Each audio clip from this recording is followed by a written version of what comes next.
Mirajkar. He is going to speak about Ahar Kranti, a revolutionary approach utilizing traditional knowledge system for becoming Samruddha Bharat.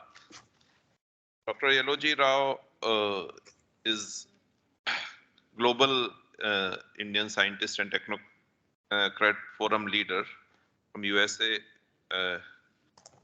He has a PhD from ISC Bangalore and did his postdoctoral at Columbia University, New York.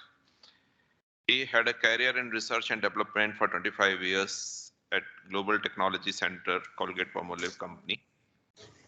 He also has several patents to his credit, many of which has translated to commercial products and won awards. To his credit, he also published several publications, international peer-reviewed journals, and reviewed several scientific publications, journals, articles, etc. Currently, he is the international convener of GIST, Global Indian Scientists and Technocrats Forum, which was born under the patronage of Vigyan Bharati.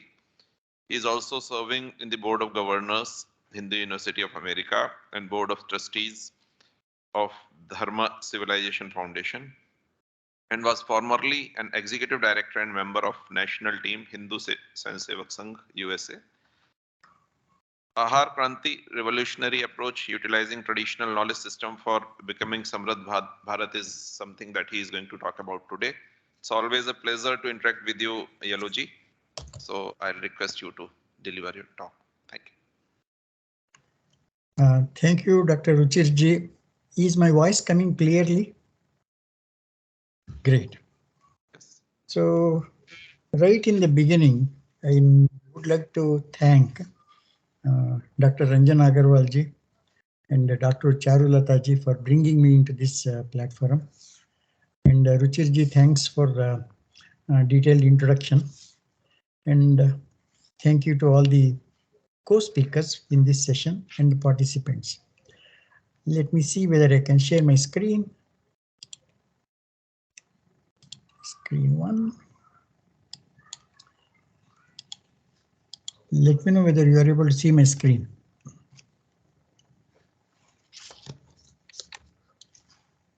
Can someone confirm that screen is there? Yes, it's visible. Great. Okay. So as Ruchirji mentioned, the title of the topic is Ahar Kranti, a revolutionary approach utilizing traditional knowledge system for making Bharat Samruddha. There are a few questions that we need to understand. The first one is, what is Ahar Kranti? It is an initiative from Global Indian Scientists and Technocrats Forum, which is a dimension of Vijnana Bharati.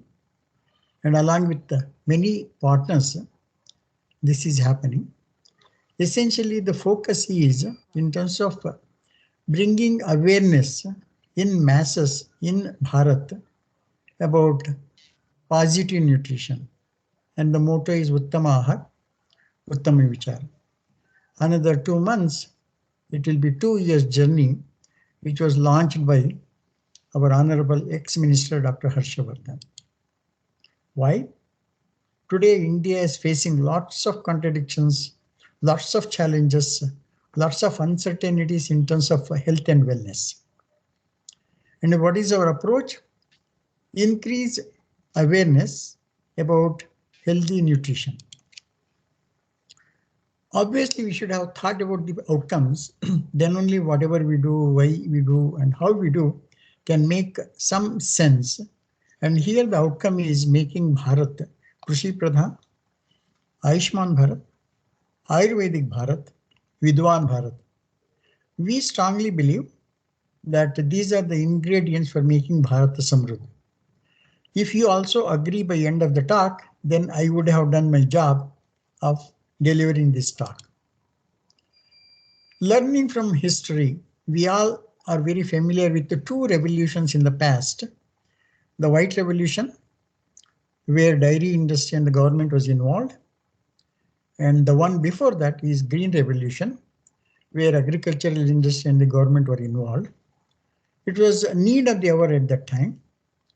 And for the purpose of saving millions of lives, we really needed lots of food grown in India. Yes, it was accomplished. Focus was rice and wheat. However, in the process, we have lost several varieties of millets. Although there is abundance, country is stuck between malnourishment and undernourishment. Now let us look into some of the contradictions. Nutrition is one of the most important investment in our life in terms of the health. But we hardly learned anything about in our education. And also, we did not even recognize potential differences in the type of nutrition that has to be there under different ages, different phases and stages. For example, the pregnancy and depression, post-delivery, postpartum. In children, the reason for the wasting, stunting, obesity, weak bone structure, etc. In the preteen, teen, adolescence, the potential differences in the nutrition for teenage boy and a teenage girl, how it is going to be impacting the puberty, fertility, pregnancy, etc. Also, that is the time it can onset the non-communicable diseases. Same thing with young and young adults. When they transition into work and the family, they may not be able to cope up the stress. They end up depressed. That leads into impaired decision making and etc. Adults, similar thing, cannot balance work and family. All because nutritional imbalances which leads into lack of good decision making.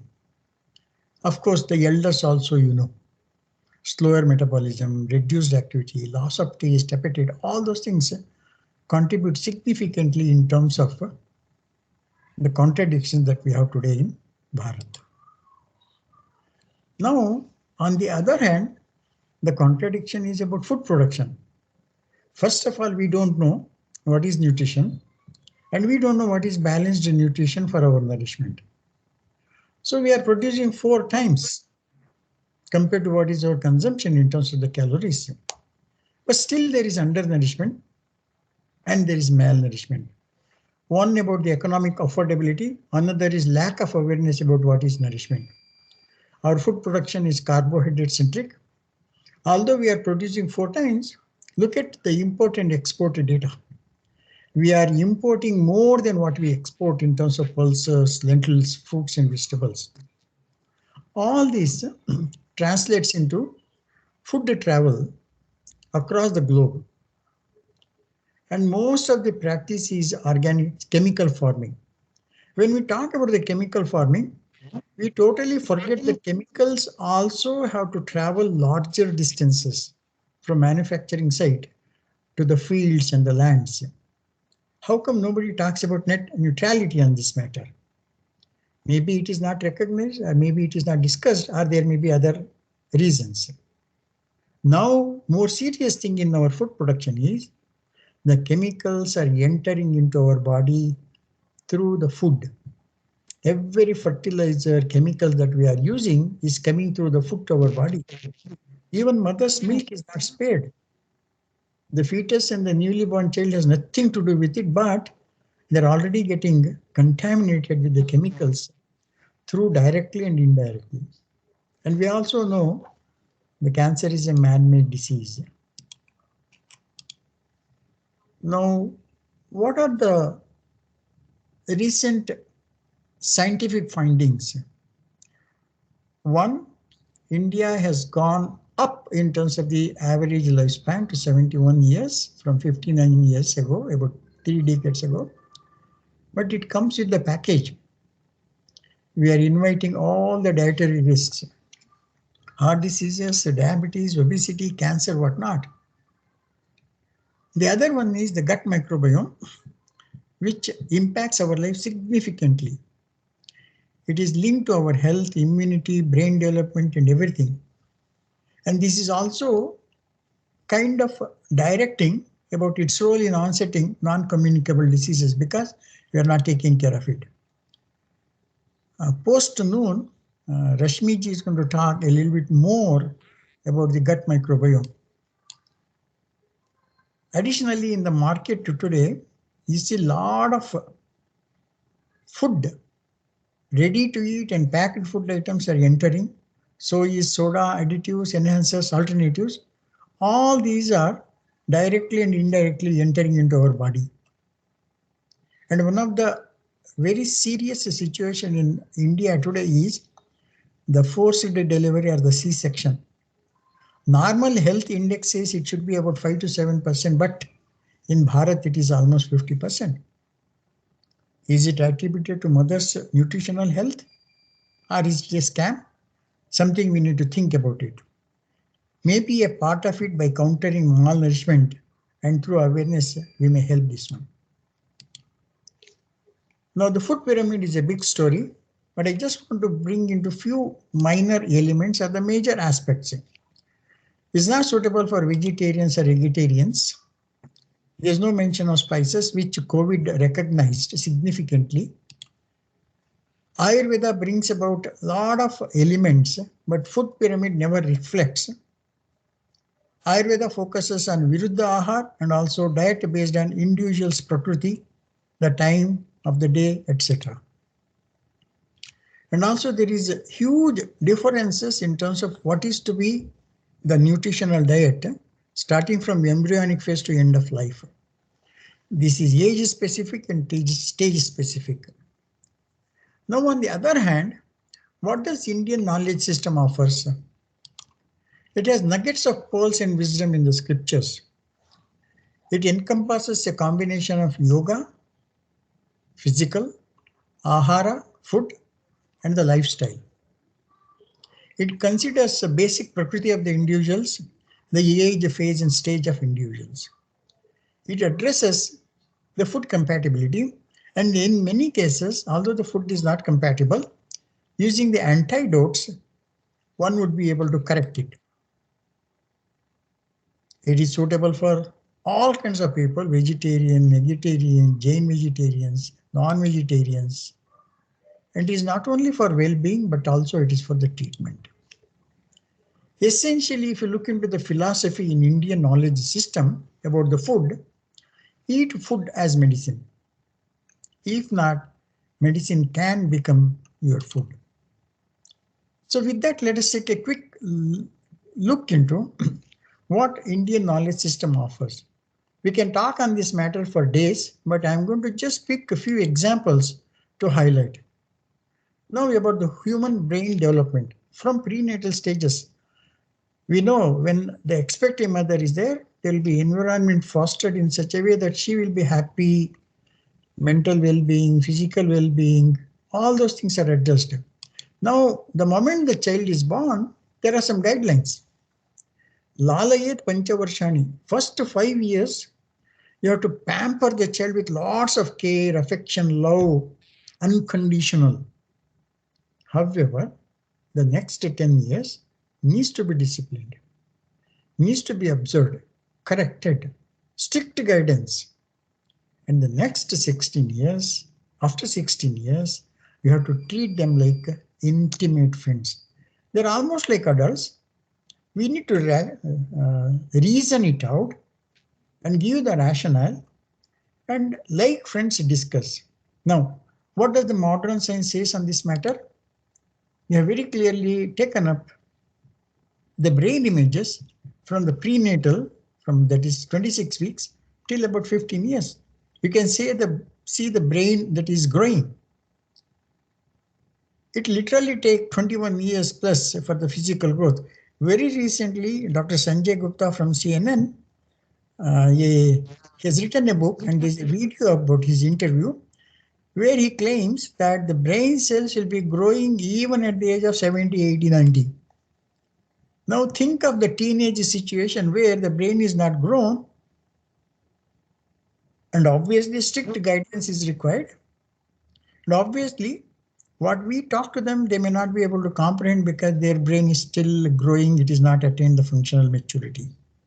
Therefore, it has to be reasoned out, explained, so that they will be able to understand. And that is why the brain development, as it is in the modern science, and accordingly how we treat is what the Indian knowledge system. They are complementary to each other. Now, when it comes to nutrition in Western style, it is just the macronutrients and the micronutrients. It's just you eat and you digest it. But in Ayurveda, the concepts are different. The knowledge system deals from the viewpoint of Panchamahabhuta, from the viewpoint of Ahara Rasa Siddhanta. Most importantly, we all know there is digestive fire in us, but it is not only one type. There are 13 types. The one main Jataragni, and the other one is 5 Bhutagnis, and next 7 is Dhatu. Just imagine yourself, we all eat the same food, but the food is converted into what? The blood, the flesh, the skin, the hair, nail, and whatnot. Obviously, from the chemistry point of view, there are different reactions to have the end product. And that is what all these different types of Agni, the Dhatu Agni, is all about. Now, there are some principles about eating food. Obviously, as I mentioned earlier, one has to consider the Prakriti, basic Prakriti, Vata, Pitta, Kapha. And also there are guidelines, Tesha, Kala, Hita, Mita. What time, where, how much you have to eat, healthy, whatever it is. And also there is suggested guidelines about how much one has to eat, how much one has to drink water, what should be the air amount that is should be there or empty that is should be there in the stomach for effective digestion of the thing that we have eaten. And also it covers the opposite food or viruddhana. And also there is a process how to eat.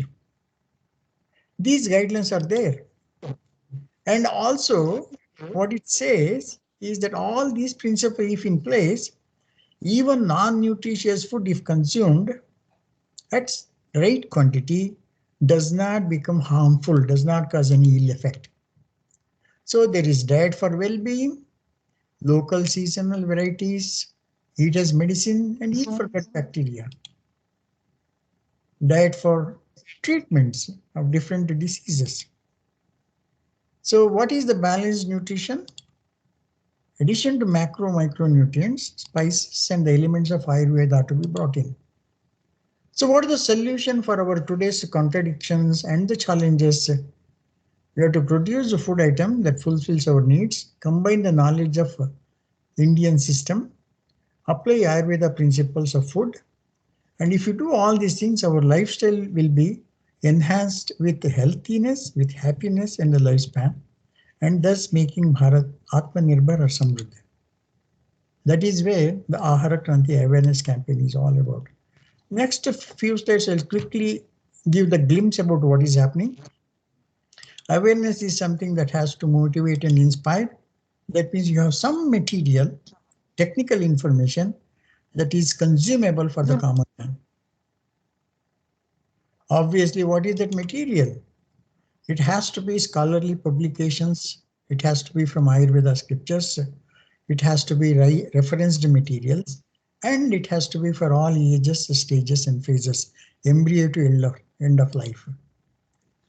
And it includes 5 different dimensions. What is the nutrition? And what is the specific nutrition for different ages? What are the benefits for not only me and my future generations? And similarly, what are the consequences, not only for me, but also for my future generations?